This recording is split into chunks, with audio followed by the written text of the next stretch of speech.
کرم اللہ تعالی وجہ الکریم فرماتے ہیں علم مال سے بہتر ہے، علم تیری حفاظت کرتا ہے جبکہ مال کی تجھے حفاظت کرنی پڑتی ہے۔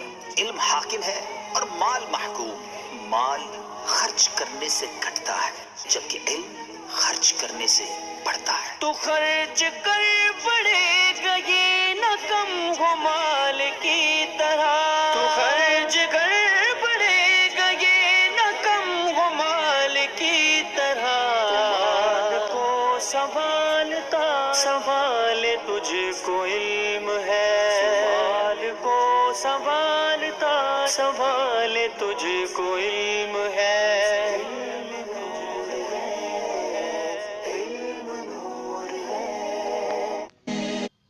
الحمد للہ رب العالمین والصلاة والسلام علی سید الانبیاء والمرسلین، اما بعد فاعوذ باللہ من الشیطان الرجیم، بسم اللہ الرحمن الرحیم۔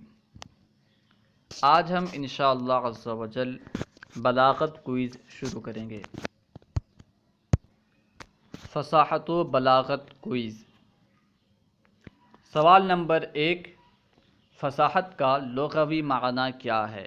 لغت کے اعتبار سے فصاحت کسے کہتے ہیں؟ فصاحت کا لغوی معنی کیا ہے؟ جواب، فصاحت لغت میں بیان اور ظہور کی خبر دیتی ہے، یعنی لغت کے اعتبار سے فصاحت بیان اور ظہور کو کہتے ہیں۔ سوال نمبر 1، فصاحت کا لغوی معنی کیا ہے؟ جواب، فصاحت لغت میں بیان اور ظہور کی خبر دیتی ہے۔ سوال نمبر 2، فصاحت کا اصطلاحی معنی کیا ہے؟ اصطلاحی طور پر فصاحت کسے کہتے ہیں؟ جواب، فصاحت اصطلاحی طور پر مفرد، کلام اور متکلم کی صفت بنتی ہے۔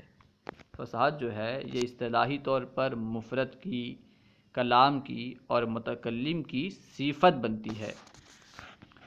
سوال نمبر 3، فصاحت کی کتنی قسمیں ہیں اور کون کون سی ہیں؟ جواب، فصاحت کی 3 قسمیں ہیں۔ فصاحت کی کتنی قسمیں ہیں؟ فصاحت کی 3 قسمیں ہیں۔ نمبر 1، فصاحت فی المفرد، نمبر 2، فصاحت فی الکلام، نمبر 3، فصاحت فی المتکلم۔ فصاحت کی 3 قسمیں ہیں: فصاحت فی المفرد، فصاحت فی الکلام، فصاحت فی المتکلم۔ سوال نمبر 4، فصاحت فی المفرد کی تعریف کریں، یعنی فصاحت فی المفرد کسے کہتے ہیں؟ فصاحت فی المفرد سے مراد کیا ہے؟ بیان کریں۔ جواب، مفرد کا تنافر حروف، غرابت اور مخالفت قیاس سے خالی ہونا۔ مفرد کا تنافر حروف سے، غرابت سے اور مخالفت قیاس سے خالی ہونا فصاحت فی المفرد کہلاتا ہے۔ آپ اس تعریف کو اچھی طرح یاد کر لیں، ٹھیک ہے؟ تنافر حروف کسے کہتے ہیں، غرابت کسے کہتے ہیں، مخالفت قیاس سے مراد کیا ہے، انشاءاللہ عز و جل اسے بیان کیا جائے گا، لیکن آپ تعریف یاد کر لیں کہ فصاحت فی المفرد کسے کہتے ہیں؟ مفرد کا تنافر حروف، غرابت اور مخالفت قیاس سے خالی ہونا۔ سوال نمبر 5، تنافر حروف کسے کہتے ہیں؟ کیونکہ فصاحت فی المفرد کی تعریف میں تنافر حروف کا لفظ استعمال کیا گیا، یعنی فصاحت فی المفرد کے لیے ضروری ہے کہ مفرد تنافر حروف سے خالی ہو، تو تنافر حروف کسے کہتے ہیں؟ بیان کر رہے ہیں۔ سوال نمبر 5، تنافر حروف کسے کہتے ہیں؟ جواب، کلمے میں ایسا وصف جس کی وجہ سے کلمہ زبان پر ثقیل ہو جائے، یعنی بھاری ہو جائے، اور کلمے کی ادائیگی مشکل ہو جائے۔ جس وصف کی وجہ سے کلمہ زبان پر بھاری ہو جائے اور کلمے کی ادائیگی مشکل ہو جائے اسے تنافر حروف کہتے۔ جیسے ہو خو، دیکھیے ایک ایسا لفظ ہے، یہ ایک ایسا کلمہ ہے جس کی ادائیگی زبان پر بھاری ہے، ٹھیک ہے؟ کیونکہ یہ ایسے حروف سے مرکب ہے جن کا ادا کرنا مشکل ہے، تو اس لیے اس میں تنافر حروف پایا جا رہا ہے۔ سوال نمبر 6، غرابت کسے کہتے ہیں؟ غرابت سے مراد کیا ہے؟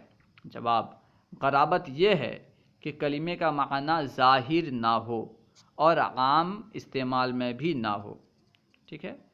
کلمے کا معنی ظاہر بھی نہ ہو اور عام استعمال میں بھی نہ ہو، عام طور پر وہ کلمہ اس معنی میں استعمال بھی نہ ہوتا ہو، یہ معنی ہے غرابت کا۔ جیسے افرن قعا بمعنی انصرفا، عام طور پر افرن قعا انصرفا کے معنی میں استعمال نہیں ہوتا۔ انصرفا کا معنی ہے پھر گیا، لوٹ گیا، ٹھیک ہے نا، تو عام طور پر افرن قعا انصرفا کے معنی میں استعمال نہیں ہوتا، تو افرن قعا کا انصرفا کے معنی میں استعمال ہونا کیا ہے؟ غرابت ہے۔ غرابت سے مراد کیا؟ کلمے کا معنی ظاہر نہ ہونا، کلمے کا عام استعمال میں نہ ہونا۔ سوال نمبر 7، مخالفت قیاس کسے کہتے؟ کیونکہ فصاحت فی المفرد کے لیے ضروری ہے کہ وہ کلمہ مفرد جو ہے مخالفت قیاس سے بھی خالی ہو، ٹھیک ہے؟ تو مخالفت قیاس کسے کہتے؟ مخالفت قیاس سے مراد کیا ہے؟ سوال نمبر 7، مخالفت قیاس کسے کہتے ہیں؟ جواب، مخالفت قیاس یہ ہے کہ کوئی کلمہ صرفی قانون کے مطابق نہ ہو۔ کسی کلمے کا صرفی قانون کے مطابق نہ ہونا، صرفی قانون کے خلاف ہونا، مخالف ہونا، مخالفت قیاس کہلاتا ہے۔ جیسے اجللو، دیکھیے اجللو اس میں 2 لام موجود ہیں، ٹھیک ہے، اجللو میں 2 لام موجود ہیں، اور صرفی اعتبار سے صرفی قاعدے کا تقاضا یہ تھا کہ دونوں لام کا ادغام کر دیا جائے، ٹھیک ہے، پہلے لام کا دوسرے لام میں ادغام کر دیا جائے، کیونکہ صرفی قانون جو تھا اس کا تقاضا پورا نہیں ہوا، صرفی قانون کے خلاف اجللو بغیر ادغام کے استعمال ہوا، اس لیے اس میں مخالفت قیاس پائی جا رہی ہے، ٹھیک ہے۔ تو الحاصل یہ کہ فصاحت فی المفرد کے لیے تنافر حروف اور غرابت اور مخالفت قیاس سے خالی ہونا ضروری ہے۔ تنافر حروف سے مراد کیا ہے؟ تنافر حروف سے مراد کلمے کا ایسا وصف جس کی وجہ سے کلمہ زبان پر بھاری ہو جائے، مشکل ہو جائے اور ادائیگی دشوار ہو، اور غرابت سے مراد کلمے کا معنی ظاہر نہ ہو اور عام استعمال میں بھی نہ ہو، اور مخالفت قیاس سے مراد کیا؟ کلمے کا صرفی قانون کے مطابق نہ ہونا، صرفی قانون کے خلاف ہونا۔ اللہ و رسولہ اعلم۔ اگر کوئی بات سمجھ میں نہ آئی ہو تو کمنٹ باکس میں سوال کریں، انشاءاللہ عز و جل ممکنہ صورت میں جواب دیا جائے گا۔ السلام علیکم ورحمۃ اللہ وبرکاتہ۔